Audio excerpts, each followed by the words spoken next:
As the spring of 1998 began, the turkey hunter had high hopes for a great season. Warm weather following a mild winter and plenty of early gobbling indicated great days to follow. This long-awaited season would soon turn sour as far as the weather was concerned. From south to north, March and April brought rain, wind, tornadoes, fog, and cool, damp weather.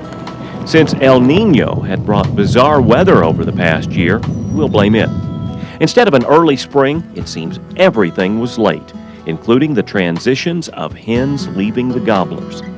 Since season starts on a specific date, there are no bad weather days given back to the hunter. So the Knight and Hale boys took in every day, rain, wind, or shine. Their season started in the south in Florida, then to Alabama. Successful hunts were captured in spite of unfavorable weather. Returning home to Kentucky, Tennessee, and Missouri, the same weather followed. High winds, torrential rains, and cool weather certainly meant new tactics for successful videoing. If patience normally describes a turkey hunter, persistence would better serve the '98 spring gobbler chaser. Knowing the land and the nature of turkeys paid big dividends to our team on their home turf. Traveling north, then west, the guys found better weather conditions and beautiful Montana skies. All in all, we hunted 7 different states, chalking up 23 total hunts on video, choosing 16 of the best for our Spring 5 Ultimate video. Although there were some good days, the 1998 season is best summed up as different conditions for the spring traditions.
Well, that big gobbler blowed up coming down through there this morning.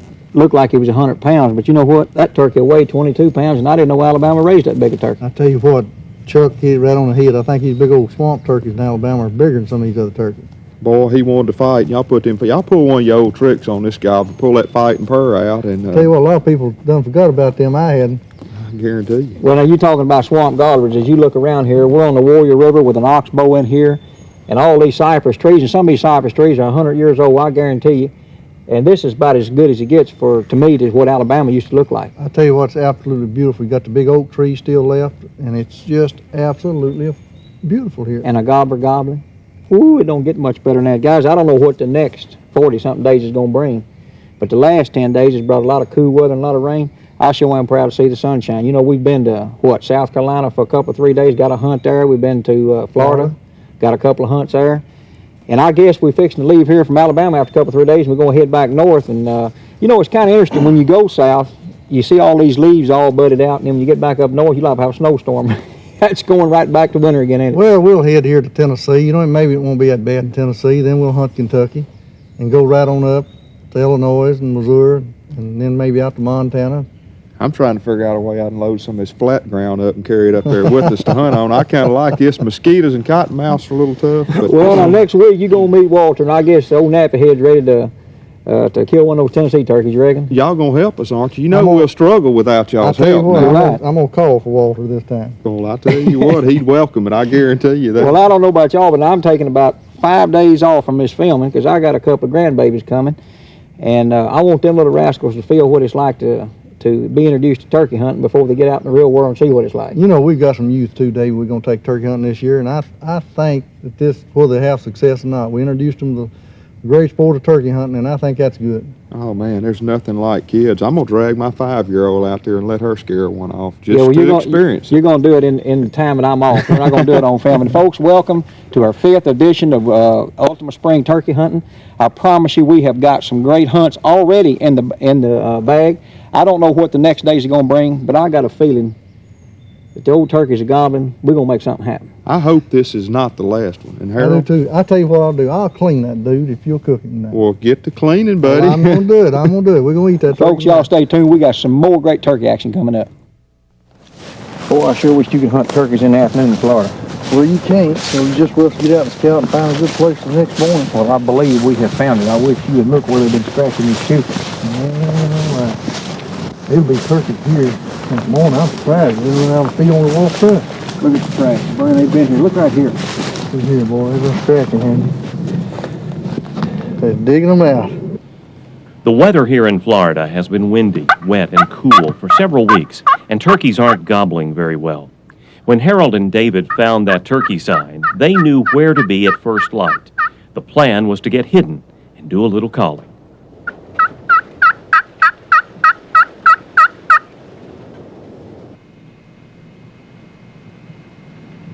Right off, a big gobbler pitched from the roost and hit the field. Well, David thinks this will be a piece of cake until he hears soft yelps in the trees.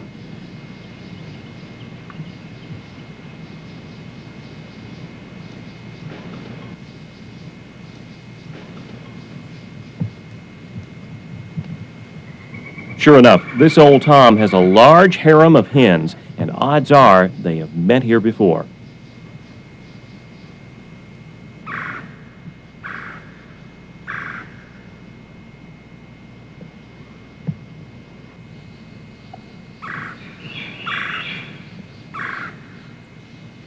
All a guy can do in this situation is call just enough to hopefully arouse the curiosity of the hens.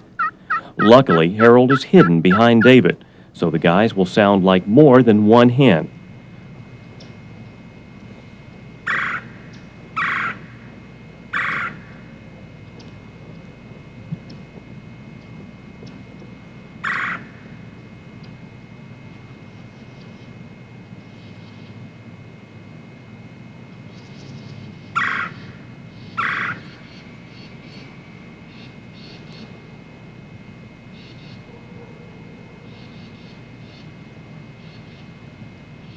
Finally, the hens decide to come check things out.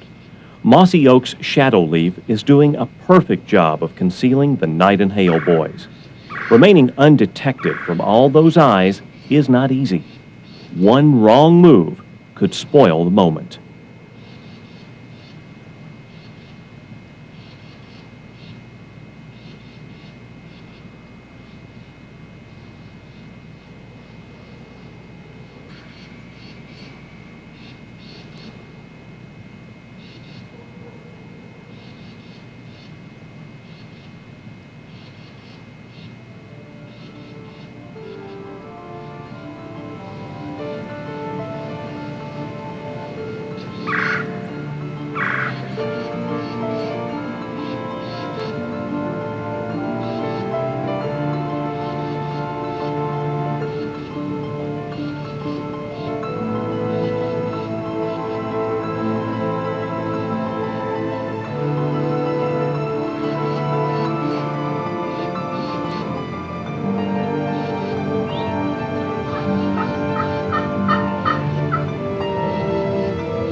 Harold, that's as good a set of Osceola spurs as you'll see.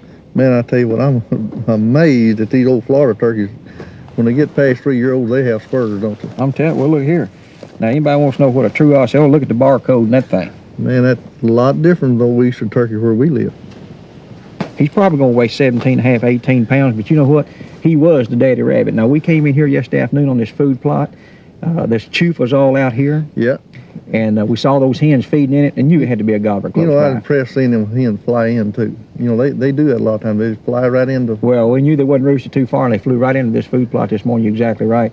And he just had to come out there and take over, didn't he? I tell you what, he wouldn't hardly come out of strut either. He had what he wanted right around. And hens kept coming in. I noticed you didn't do a lot of calling. Wasn't no use. No. What I did was try to get those hens up here a little closer. Did just enough calling to get their attention up here. And you know, sometimes curiosity will bring them on, and it did. And I noticed, I sat back there looking, Dave, I seen them hens getting so close to you. I said, uh-oh, I better bring out a call and call just a little bit so that... You brought that new call, Yeah, didn't I brought this new call out, and I said, man alive, I'm going to have to call just a little, get them hens' attention away from you a little. Up in the morning, especially during early season, gobblers will often get henned up, and the gobbling will stop. Harold and David had some turkeys gobbling earlier in this area. The woods are quiet now, so these boys are trying to relocate the flock. David heard a couple of gobbles and some soft hen yelps that might have given the old gobbler's position away. All those turkeys are gobbling about 250 yards down there. Look at your binocular and see if you can see anything. Them woods is open, ain't they? Well, they are right here. Yeah, I see the tail feathers. They strutting? Yeah, they strutting. They're over a little bank or something there, David. All right. Yeah, but there's a ditch down there, too. They're right over a ditch. We're going to have to, I mean, from here on, be easy. What do you say we get over the edge of this cane and see if we can get close to them? All right.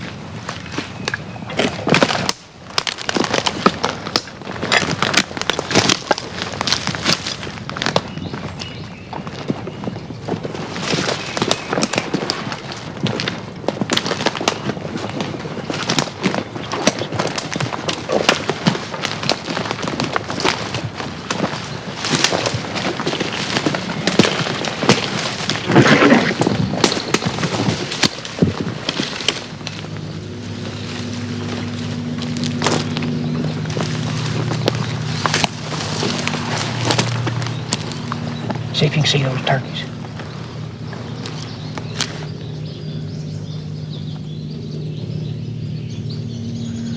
Yeah, I see them. I see 2 tail feathers for sure, Stick. See that ditch yonder? Yeah. There's a ditch yonder. Look how it goes down. Now, we can get to that ditch, we in business. See how it gets lower there? All right, look, you see if you can get in the ditch. I'm going to lay back this side of it. Yeah. And I'll use the fighting purse because if we get in close and them turkeys won't come to your call, we'll put a fight on, but I'm going to do it as a last resort, okay? All right, let me tell you something. They're about 50 yards on the other side of that ditch.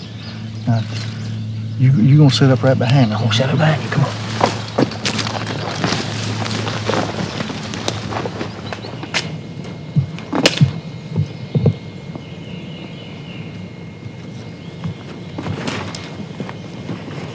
When turkeys are bunched up, you have to get close to have any chance at all.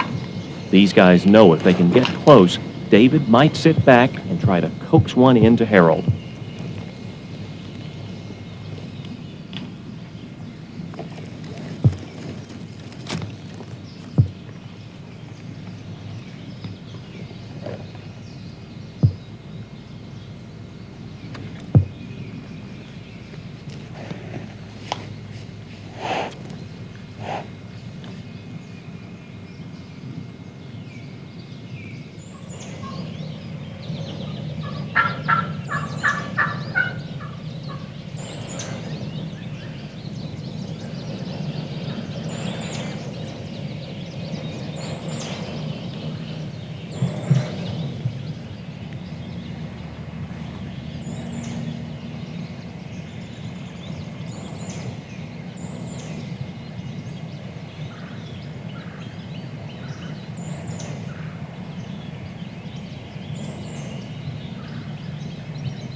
When birds respond to aggressive calling like this, it's important to continue the calling, especially if you can watch the birds like David and Harold are able to do. The fighting purrs are a great last resort style of call that can easily persuade a henned-up gobbler to come in. And many times the hens will come with the gobblers following behind.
Oh, that's what's called a bunch of henned-up gobblers, wasn't it? Yeah, a bunch of gobblers together too. Man alive, that was a good hunt though.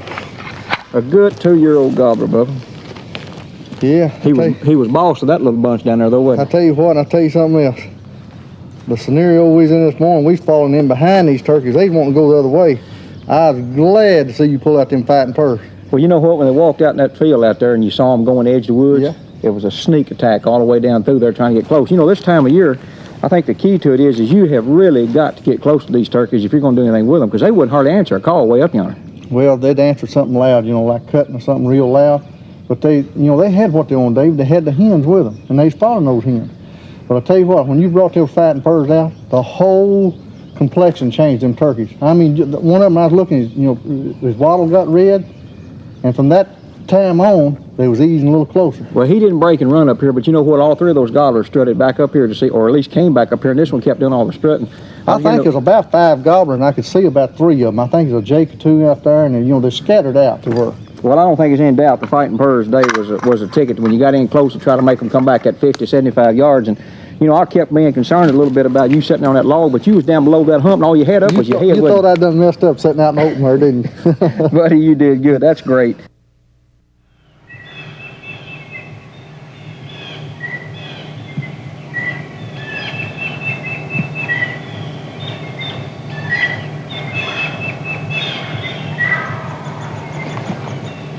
Right down the bottom of this ridge.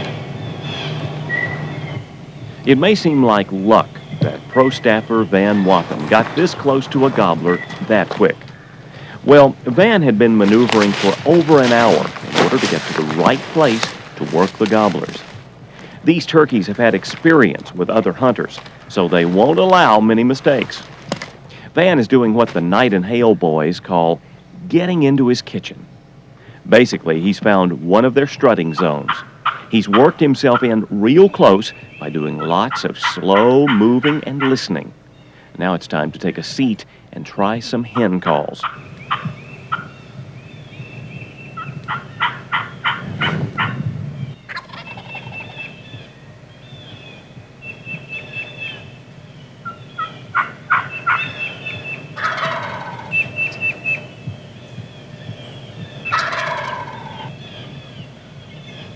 Making the proper setup is one of the keys to being a successful spring gobbler hunter.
Yes, sir. We have plenty of wind to turkey hunt in on this day, and Harold is going to have the wet look. But you can't do any hunting around the house. Regardless of the weather, if you have the time, you'd better hit the woods. Harold and David are with longtime friend Barry Bybee.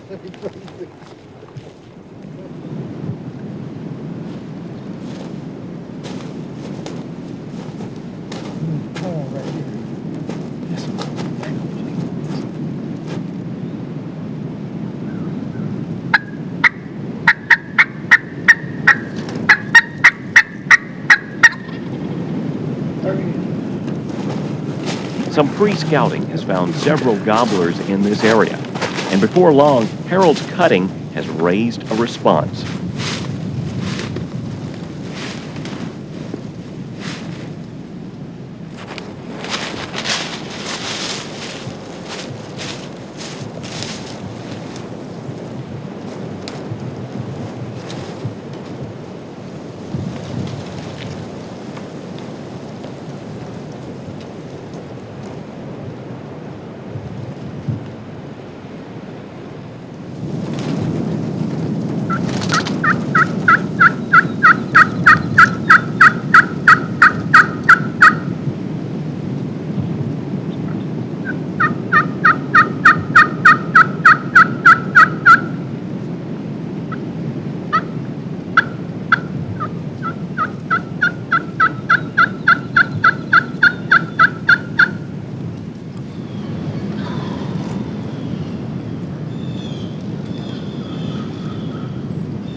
When the woods are this open and the wind has everything moving, turkeys are a little spooky.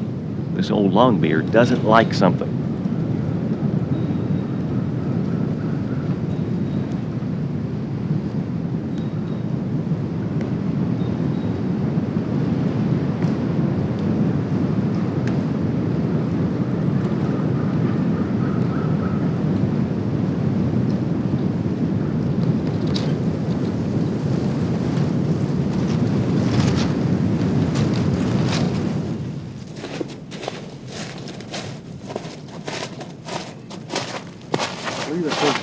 Yeah, thank you, son. I'm gonna move my gun bar a little bit. I seen him flicker them wings, and I seen him sort of ease off. You know, he wasn't just scared to death, but he's not gonna come. What we're gonna have to do, I think, is go down here as windy as this, and go down to this cornfield and set. Because, you know, it's windy out here. It's 25-mile-an-hour wind. Yeah, they touching this wood. Yeah. So let's get in and sit down. With the high wind, the bottoms are definitely the place to be. You need to get somewhere and set up, because walking and calling on a windy day when you can't hear is only going to spook and educate your turkey.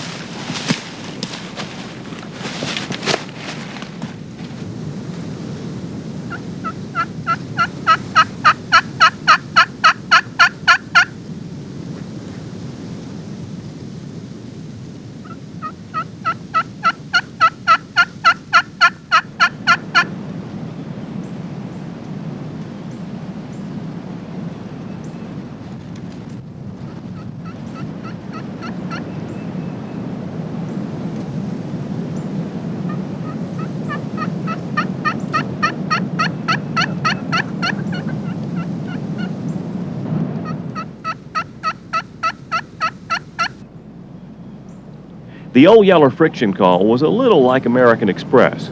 Nobody at Knight and Hale went to the turkey woods without it. This gobbler has probably been following these hens around all morning, and when the sweet sounds of old Yeller pierce the wind, he thinks he's found his long-lost love.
But you know what, Harold, when they got down there, of course, you know, normally when turkeys are coming to you, it's always been our policy not to call to them. Yeah. But you saw they was going to head right on, and with all them hens, you gave that little old call in there, and he stopped and looked and turned and came back and almost ran to you. I couldn't believe it. I mean, I could not believe that turkey decided to come to us like that. Well, a couple of good tips is, first of all, no matter how bad the weather is, you got to go. And second of all, with the wind blowing and howling like it is, and this is a major tip, you're not going to hear anything up on these hills. You got to get in the bottom and let that wind blow over, and you can hear these, where you can hear the sound.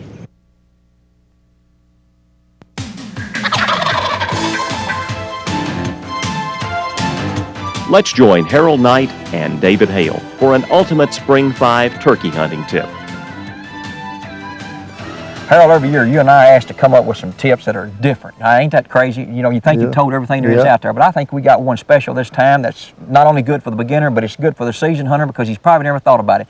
And that is, how do you read the response of a turkey when he gobbles at you? When that turkey gobbles at you, what's he saying? I'm going to ask you the question, you give me the answer. Here's a scenario. You're calling, giving your best calling scenario that you can give out there, your sequence, and he breaks in on you calling. What does that mean? Dave, I like it. That means I've got a good turkey to call to, and I'm going to sit down right there. I'm not going to move in any closer. This is the kind of turkey I'm looking for. Okay, you got a 2 to 3 second delay. You've got to give you your series. He doesn't say anything for about 3 or 4 seconds, and then he gobbles. What does that mean? Well, that means that a lot of times I'm going to have to get up and move a little closer to that gobbler where he can I can maybe fire him up because, you know, obviously he's not as interested Okay, well, the first time he broke in on your call and you sat right there. The second time, he's got a delay that allows you time to go to him. He's not quite. Now, let's suppose that there's a 20-second delay or a 30-second delay. What do you think then? Every time that is a delay like that, I think the turkey's got hens with him. I mean, I really do. I think he's strutting around those hens and honoring those hens, and he's not as interested in me because he's got what he wants right there. And you know, sometimes it could be, now think about this, sometimes it could be another turkey in the bunch that's strutting to your call, and you don't hear him strut, and he answers that strutting by gobbling at that strutter. Absolutely could do that. So you could just sit down right there, and maybe you got a bunch of subordinate gobblers that's coming in. Well, let's suppose, Harold, that he's gobbling every time you call, but he's getting further away. What's the deal here? Well, you know, that happens everywhere we go. In every state we hunt, we call them pressured turkeys. And a lot of times when I say pressured turkeys, I mean turkeys. The hen a lot of times will lead that gobbler off. And because when you start calling, she hears that hen call, she takes off the other way with that gobbler. She don't know competition with him. But a lot of times that gobbler will be by himself. He's got a area he wants to go to and just strut. And he'll sit there and strut back and forth, and the strutting will call those hens up. Gonna be tougher to call those kind of turkeys up, That's exactly right. But what if he just breaks in there and double gobbles? Every time you call, he'll double gobble at you. Oh, heck, that's the kind I want. I mean, I think that's a perfect turkey, I think, when he double gobble. I'm going to sit down right there, David, and call that turkey up if I can. Well, you know, Harold, many times, and people don't understand this, when they get out there in the morning, they make a call, old turkey will gobble, but he won't gobble again. He's just one timer. He shot gobbles. That turkey be tough right there. But I want him to gobble 2 or 3 times so I can locate him exactly where he's at. How many times have we driven down the road in public hunt areas, get out and make your world famous cutting sound, he gobbles, and I say we ain't going to him until he gobbles that second time. And we've drove off a lot of times. Absolutely drove off a lot of times. Here's another scenario. How many times have you heard turkeys just really booming gobble at you calling, and other times you just hear sort of a half-hearted gobble? Well, when that booming gobble, that means to me that's a dominant gobbler most of the time. And I mean, he's fired up, he is the dominant. And when you hear that half gobble a lot of times, or a lower gobble, that means that's a subordinate gobbler a lot of times. He's sometimes scared to gobble real loud because he's probably been whipped. He could be a pretty easy turkey call up, couldn't he? I've killed a many of those because they'll skirt around that old gobbler and he'll come to me first. You know, for whatever the reason, sometimes we don't always know what happens in the woods, but we go in the woods and all of a sudden this turkey you call and he starts gobbling. He gobbles for a minute, 10 or 15 times in that minute. I mean, he's just really excited gobbling. What do you usually think's happening there? Something has fired him up, and a lot of times hens will make a yip that you can't hear, and boy, he hears it and he's fired up. Well, you know what I found? If you'll get on the same level with that turkey, no matter what it is, he's easy to call up then. Absolutely. But he may gobble everything you're doing, but get on that same level and you can get him. That's right. Well, Harold, you know, when you stop and think about all the different scenarios and there's a bunch of them of turkeys gobbling at you. Yeah, one of them is, David, what do you do when one shuts up? Oh, absolutely. If you're asking me the question, I know what I'm going to do. There's one thing I'm never going to do is get up and go see where that turkey's at. I'm going to sit there and be ready because a lot of times they'll come in quiet. Hunt with them eyes, because you better not move anything. He's answering everything you're doing and he just shuts up. Boy, have I ever been there. And a lot of times I like it and other times I don't, because sometimes in public hunt areas somebody's just spooked that turkey. I'll tell you what, my heart gets beating fast when that happens, though, but I know what's fixing to happen. But I'll tell you what, if people will do, if they'll learn to read the gobble and how he responds to you, whether it be a delay or whether it be instantly, it's going to tell you where to set up, how much to call. It's going to make you a better turkey hunter. You're going to get the job done quicker, and you're going to enjoy it a whole lot more, and I promise you it's going to make you more successful. I agree 100% on that. Now, let's look at an afternoon hunt that shows how important scouting can be, especially early in the season when the gobbling usually only lasts a short while in the mornings. Chuck and Bob Robb were in an area where 3 gobblers were heard. The birds were gobbling on the roost and flying down to hens, which usually means the party's over. Well, these guys found a food plot with lots of fresh turkey signs. So on this windy afternoon, they found a comfortable spot to nestle into. The plan was to do some blind calling throughout the evening.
Chuck's favorite call on dry, windy days is the old yeller friction call. It has the volume needed to pierce the wind and ring an old gobbler's ears. Remember, when an old gobbler decides to come to you, don't mess up and overcall.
Very.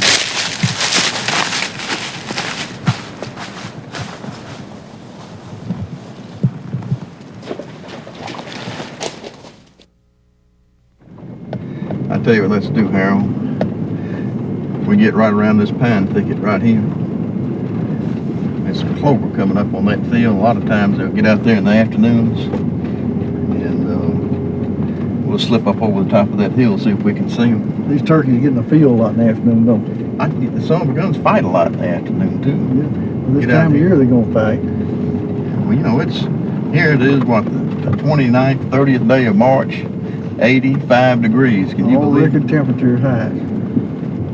Well, I can take that before I can take that freezing weather in March. I love that warm weather. Yeah, I guarantee you. Well, I'm ready to do it, I'll tell you that. We'll get right up here and we'll park this All truck. right. We'll get out and see if we can see one. We'll slip right up there and look for them through the field blades. Well, folks, Earl Bentz has spent lots of time scouting for the upcoming spring turkey season. He's located several gobblers and has not harassed these birds at all. Earl knows several places he can sneak to undetected and try to spot some How birds. are we gonna get them turkeys? Harold, what we're going to have to do is get back in the truck and go around. They're working their way down that ridge and try to get down there ahead of them. About the only way I know to do it. You know, those hens, it looks like it's leaped them pretty fast. They're not keeping up as good as I thought. No, they up there just showing off. I think if we get down in front of them and get down that ridge, I believe we can call them turkeys up. well, I've seen you call them up in tougher places than that. Let's go try it. Let's go. In the afternoon, it helps to find some turkeys, then move close to them and hopefully call one in.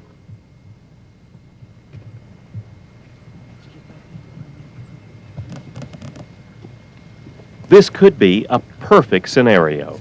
These gobblers have lost sight of their hens. Harold and Earl can now take advantage of this situation and hopefully help David get some good footage.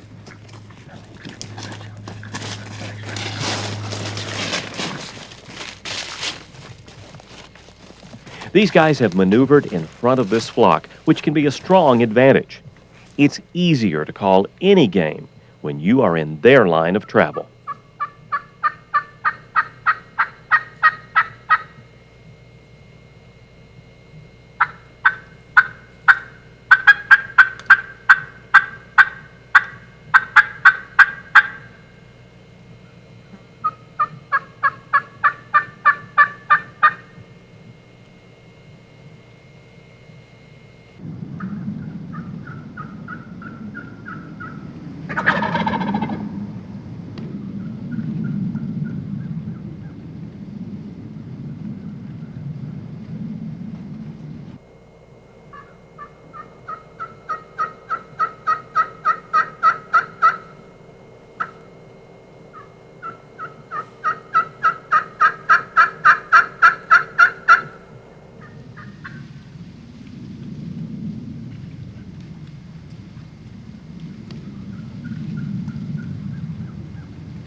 That's a good tip.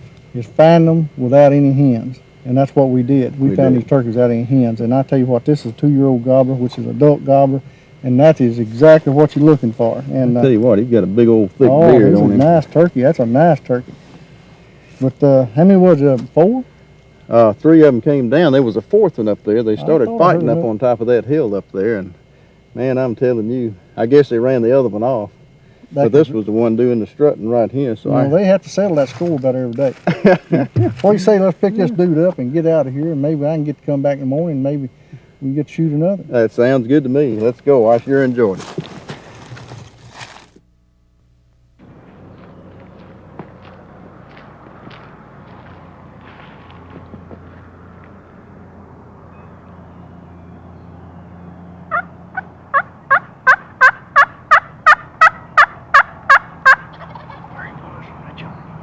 Like we said, we had some different conditions to spring turkey hunt this year. This morning in Tennessee, Harold and David had to cut their way through the fog. But before long, this duo found a vocal gobbler.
boys pushed up to the edge of a long pasture, and David pulls out his favorite yelper, the Ultimate Push-Pull.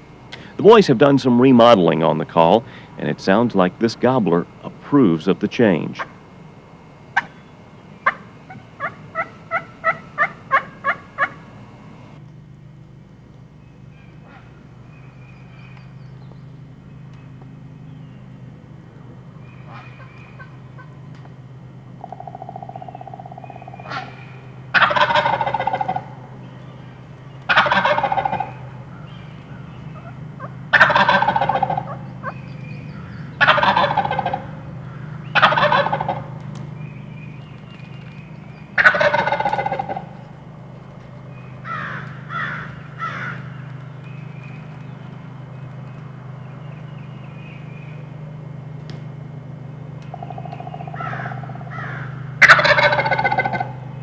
Listen close, and you'll hear the faint strutting and drumming sounds as the big gobbler inches his way up the ridge.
You know, we've been through the awfulest weather this year. We've gone from rain to wind to wind to wind to rain to wind, and this morning fog.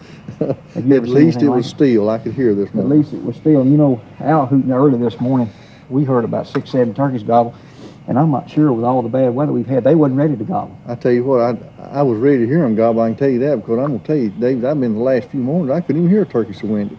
I'm going to tell you something else. I could hear that little call. You can't believe how far you can hear that little call. I think a common mistake that most people make on a foggy day or a calm day like this, turkeys can hear forever, and we call way too loud. Well, I can tell you one thing, that sounded good. And I noticed you got that new call that's got the wooden Yeah, we got pedal the on it. piano wire and a wooden pedal on it, and I know what. Gives it a louder trigger. Well, you guys know I've always been a push-pull man, and and it was about time we come out with a new improved version model of my end of it, and I sure am tickled to death. Now, if I'm not mistaken, I watched you from a distance. I couldn't see. It looked like you was putting that on your gun barrel there when that turkey got in close when you had your gun. Well, I was hitting the top of my knee just real easy right there. He'd strut over the side of the ridge there and look the other way, and I could see which way he was looking. I was just trying to get his attention back here because I didn't know whether he was going to walk off or not. You know, when a turkey comes that far, he knows exactly where that hen sound was. Oh, he knew exactly. And when he got where up here close, she didn't say nothing. He's beginning to panic a little. You know, this fog helped us this morning, Dave. These turkeys can't see. It's like us. They can't see as good in fog. They can't see as well, and it probably covered up some of our mistakes this morning. But we made a plenty of them the last few days. I tell you what, we needed an easy turkey if it's such thing. Well, that was a typical 2-year-old, little old 2-year-old spur there, and he was born to act. He did a good job. I think he deserves the Academy Award. You take him, I'm gonna get the gun. Goodness, he's heavy. I think since I got him, I think you ought to pack him out.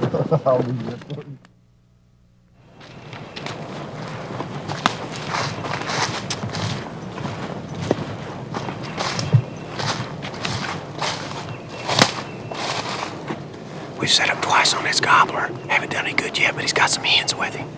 Last time we heard him, he's moving around the end of this point and up this draw right here. He started gobbling pretty hard on his own, so we're thinking maybe that those hens got away from him. He's looking for some more hens. I think he's right in this draw right here. You think we ought to check him one time? Check him. Oh, wait, oh, there he is right there, right there. Let's go right here and set up. Come on, Chuck. There's nothing like taking your time and making sure you make the proper setup. On this hunt, Walter had set up 2 other times, but the old gobbler seemed to want to go in the other direction. Walter carefully circled the bird and got on a big ridge in front of him. Luckily, the gobbler answered those crows because he was really close.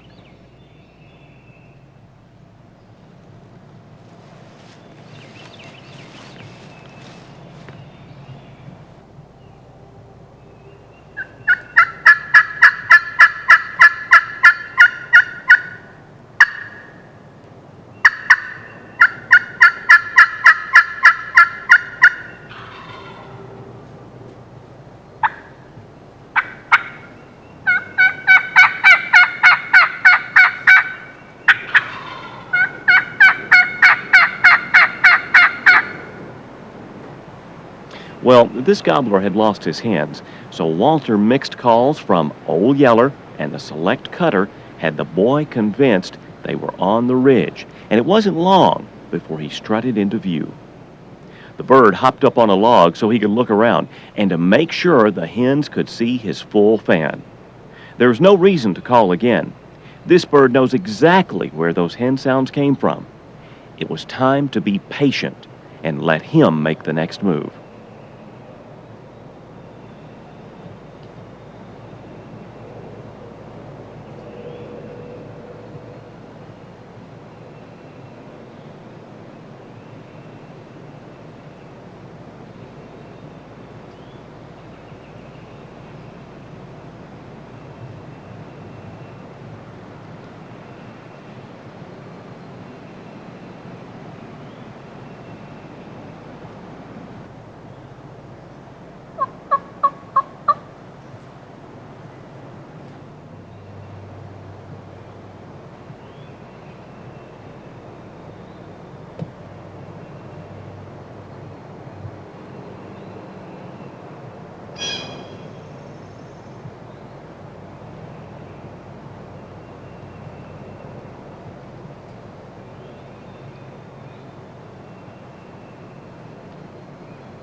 miracles are, they're great when That's they what makes happen. it so exciting, though. You know, we're right here slipping down the ridge, and you're not hearing anything, and all of a sudden that boom and gobble right there on top of you, and man, your heart jumps up in your throat, and it's really exciting. Well, you know what makes a difference is when you ease along like we did. It took us 45 minutes. That turkey he ain't moved 300 yards all Right. morning. We knew he was going to stay right in this area. There's cut over here, and there was hens nesting in it.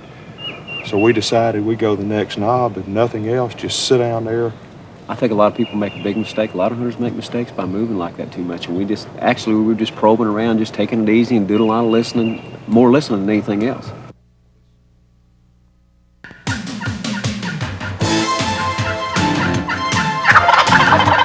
Now let's join Walter Parrott and Chuck Jones for an Ultimate Spring 5 turkey hunting tip. All right, Mr. Parrott, my foul weather friend. After 7 years of hunting with you, I've realized that your luck is all bad. It's foul weather, it's bad weather. And this spring wasn't any different, was it? No, and surely Windy. surely you have a tip for these folks out there because you're used to hunting that kind of weather. Yeah, I grew up hunting that kind of weather, especially the wind. You know, to me, that's my worst enemy because I can't hear. Luckily, the turkeys can hear 10 times better than I can.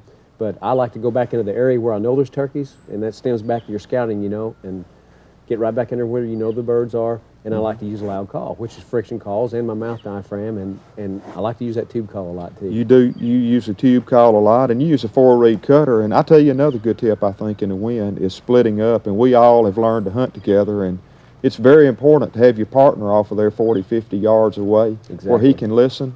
Another good idea is pick your spot that you want to set up just in case that gobbler's 100 yards and he cuts you off, because you know how they get in that wind. They panic, and a lot of times they will come to you immediately. You know, and back to picking your spot, even in any hunting situation, you need to take your time and pick that tree out, especially if nothing's going on and you're going to sit in an area and do some calling.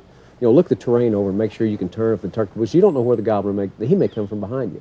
So make sure you can turn all the way around that tree and you got a good shooting lane all the way around. Look things over when you sit down there and be familiar with the area. Okay, say in rain, obviously the Silver Queen is the call to use because Totally it's waterproof.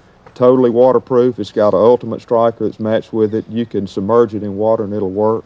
In wind, be a little more patient, go back to scouting and set up in areas and do a lot more calling. Mm-hmm.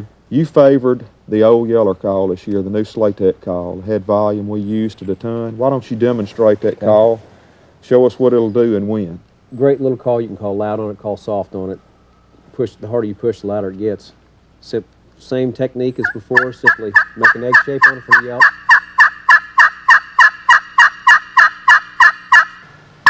Cuts, just flick your wrist.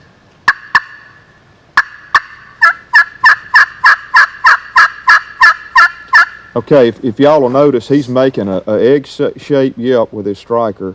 And one thing that's very important, he's never taken the tip of his striker off the surface of the call when he's running. The striker won't make a noise when you go back up, and it helps guide your striker. So just pick your pattern out like that. Do the egg-shaped yelp and the cut. He's coming back to the top and going down with quick. Just drawing a little 1/4-inch line, letting the striker go right straight back up and pushing down a little bit and flicking it.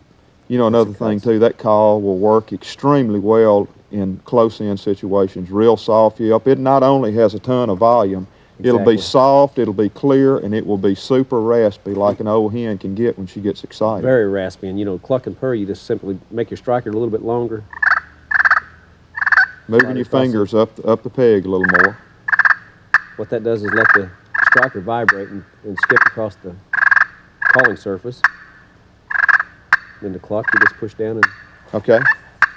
Give me a little demonstration on how to use a mouth diaphragm. Okay, the mouth diaphragm. First of all hunters want to use a mouth diaphragm because they can be set up in that perfect shooting position when that turkey gets to them, right? Mm-hmm. So for those that are just learning to use a mouth diaphragm, the first thing they need to do is get the right call.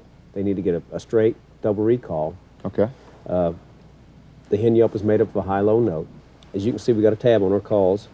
That tab Okay, always let's stay goes on down. side. Always goes down. All right. Simply put the call on the roof of your mouth, push it up with your tongue. I'm going to huff air between my tongue and the latex.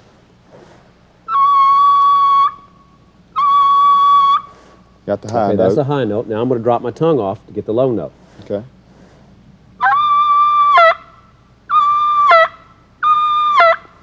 You're using Now your let's jaw see, a lot too. You're dropping your jaw. Just slightly, just Okay. slightly.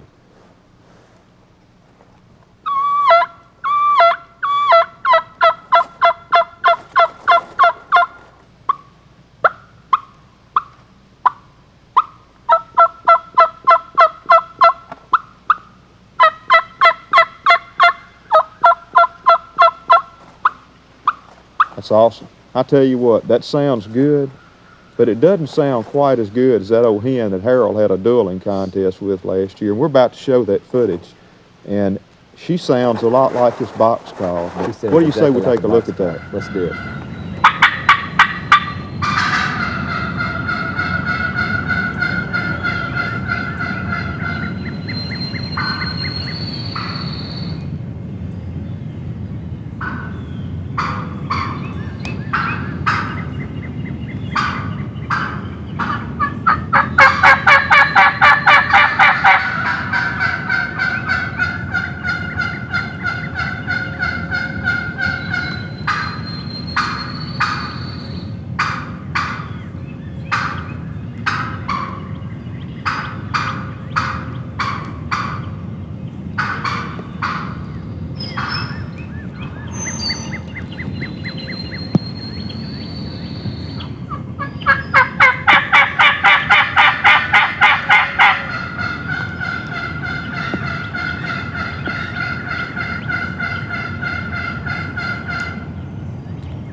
Now that's our double-sided box call, and you can get a high pitch on the top like you're doing, and a little raspier on the bottom. But I know the call will do it, but I'm not real sure about the caller, buddy. She has got you beat by a mile. You better go back to practicing.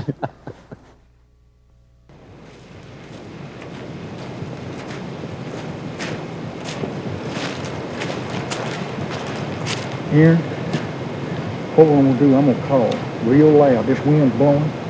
And you listen, I'm gonna get away from him just a little bit. You listen. When you hear him gobble, you tell me. What I think that turkey's doing, he's going to the other end of that field, and we're gonna have to get around him. So if you listen, if you hear him gobble, because it's hard to hear a turkey gobble when you blow his mouth called real loud.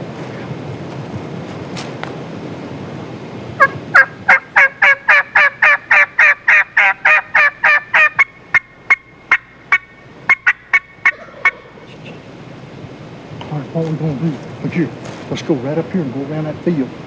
That's where he intercepts with those hens a lot of times, early in that field. And that's what he's doing. I bet you he hears a hen right now. And we're going to have to get down there, because I'm going to tell you something. It ain't no backing out called a live turkey hen, I can tell you that. So let's go. Country music entertainer Aaron Tippin, Harold, and cameraman Tony Hurt are after what we at Knight Hale call a seasoned gobbler. In other words, he's been hunted all season.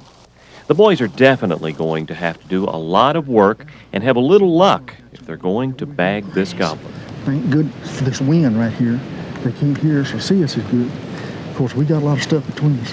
Now, what I want you to do is go right over and sit down, and I'm going to slip right down there and see exactly what's happening. Okay. All right. Just watch me.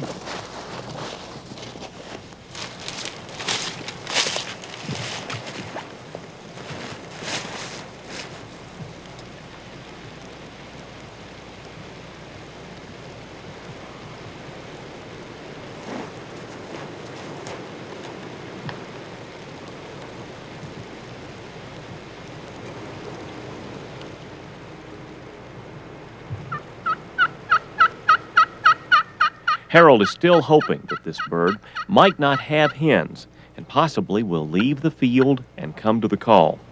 But this is not the case.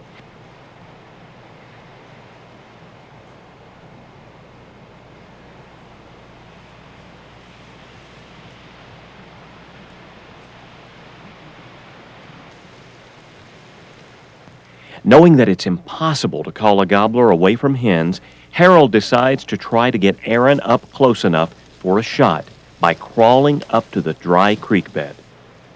Harold is sitting where he can watch these birds and let Aaron know when it's safe to move.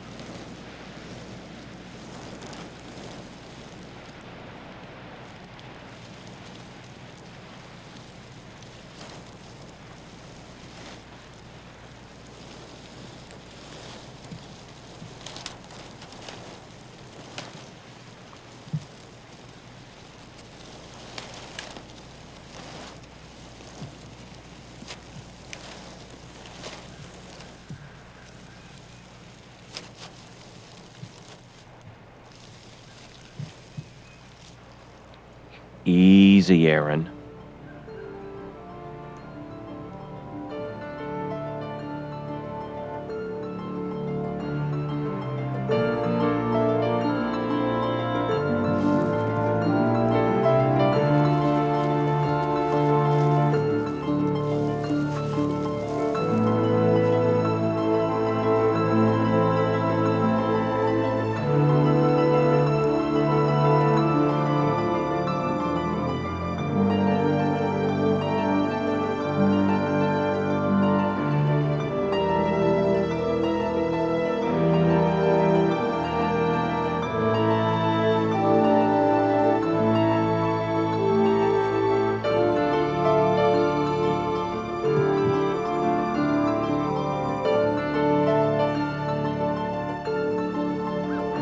As long as these hens are around, this gobbler is not going anywhere.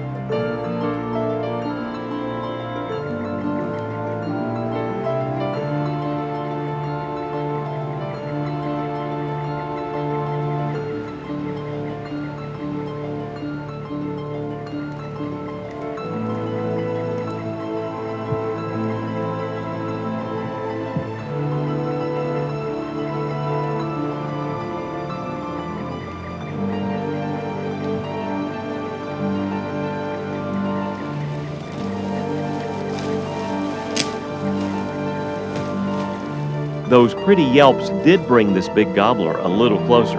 Still, Aaron needs about 10 more very crucial yards.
Set up right over there.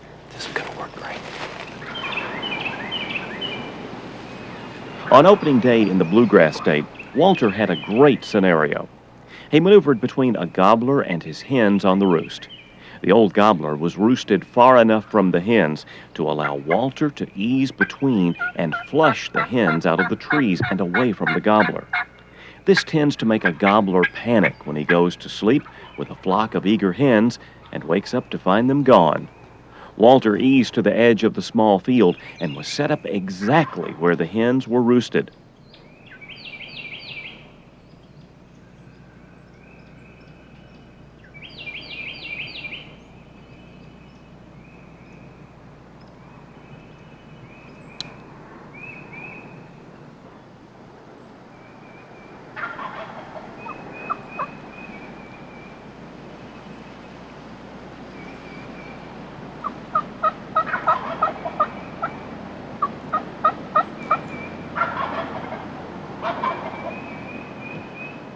All of that gobbling is what brings the hens to him.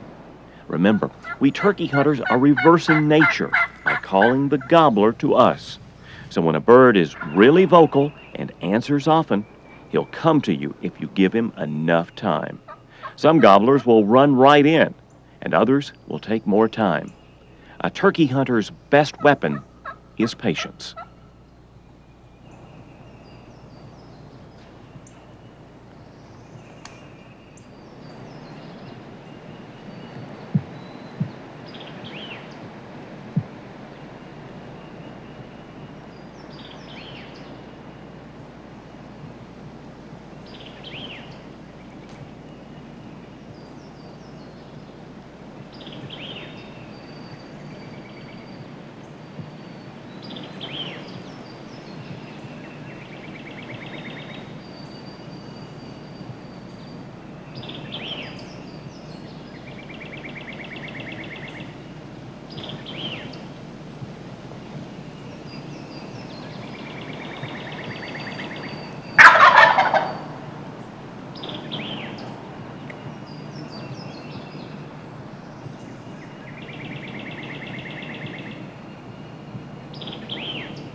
Let's talk about what happened this morning. Of course, we walked up that holler.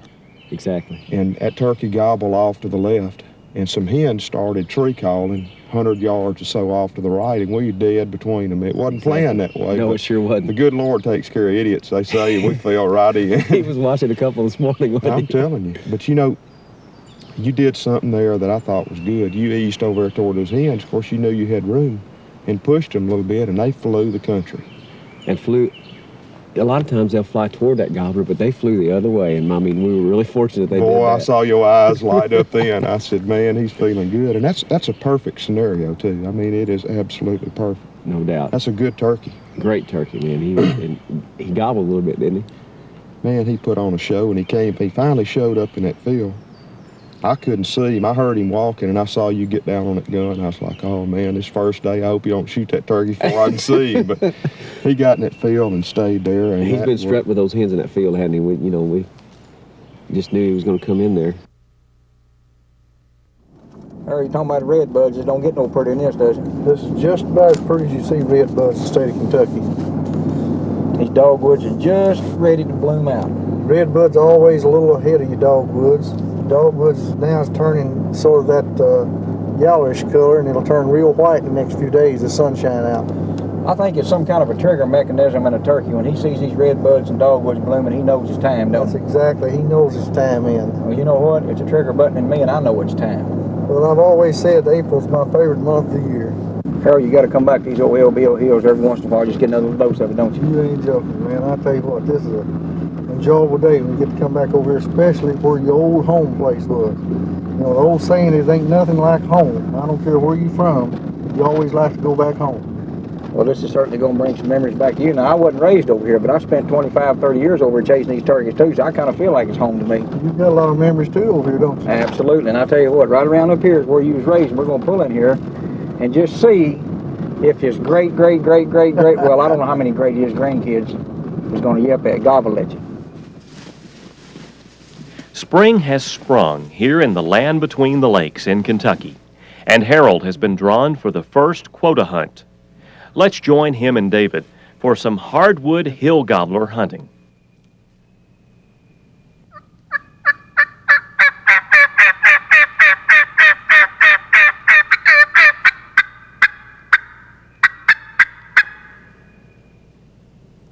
Oh, I thought I heard him. I think I heard him. Wait a minute.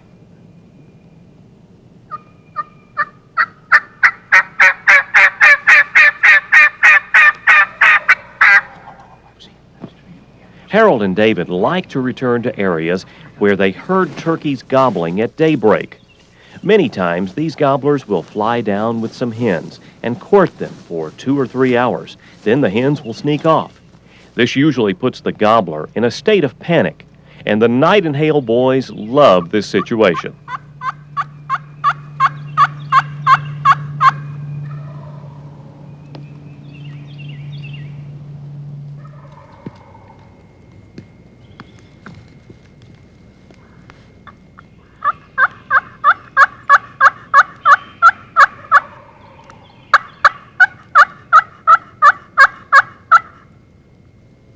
This old gobbler is in love with the sweet sounds David is making on his favorite call, the push-pull box.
Thank goodness this 835 had more than one bullet in it, because I'm going to tell you something, if it hadn't, I'd have been looking for that turkey for a while, probably. Well, everybody wants to talk, or a lot of folks want to talk about taking the single shot. There's a prime example why you don't need a single shot. Well, it is with me anyway. Well, Harold, how does it feel to be within a quarter of a mile where you was raised, right here in Lamb Between the Lakes. You ain't gonna believe it, David. I was sitting here while we were working this turkey, and I looked at a big poplar tree that I've killed a mini squirrel out of, and I remember that's the first time I ever seen a squirrel, get a poplar ball and eat it. And it's in one of these big poplar trees right here. Well, now, come on now. I know that all was great memories, but surely you wasn't thinking about that when that turkey was coming up. Absolutely was, because, I love the squirrel hunt, but, I love the turkey hunt too. But it brings back a lot of fond memories going over these old hills. It's been 40 years ago when I first started turkey hunting these hills, and they look the same, David. I mean, they hadn't changed hardly any. Well, now, our style this morning was running and gunning. We've stopped about 15 ridges and called, and you got him to answer. Was that your style back in that day? Well, back in those days, Dave, we didn't have any turkey calls. I couldn't call a turkey up because we didn't have them to call him up with. So you had to learn to hunt him more then, didn't you? Woodsmanship had to take over back in those days, and it'll help you right now if you're, woodsmanship will. Well, we have had a good crop this year of 2-year-old turkeys, and this one got lonesome about 9:30. And what did we sit and talk about this morning? Said about 9:30, said we don't even panic and let some of these hens get away from them, and they did. And this one here was lonesome as a Maytag repairman, and that little old push-pull, and I got back here. Oh, man. I got in a perfect little dip right there, Harold, where I could see everything that's going on, and you got in there about 40 yards in front of me. And, one thing I noticed, he answered that hawk call. You called that hawk up, and then he sat up there and did that. One series of hawk calling, all it had to do. That hawk would scream out that little raspy scream. That turkey would answer it every time. That hadn't changed any either, David. I remember hunting over here for years and years, and turkeys seemed to answer a hawk call in these hills. Well, what was great about it, Harold? The one thing that most people want to do is call to make him gobble so you see where he's coming. Yeah. They didn't have to. He was doing all of it. I'll tell you what, he helped us, didn't he? He helped us because we were being patient calling. He had to come look. Well, buddy, I'm glad you got some memories, and I enjoy 40 years later being sitting here watching you kill this turkey. I don't even want to ask how many you killed because you don't even know yourself. But this Lamb Between the Lakes is a memory to me too, and I'm just about ready to go do a little more running and gunning. I tell you what, this is still a perfect turkey day. No wind, sunshine. The leaves is about the size of a squirrel's ear. It's perfect. Dogwoods is blooming. Redbuds in full bloom. Well, I'm gonna tell you what. This time you run and I gun. All right. You gonna pack the turkey out? No.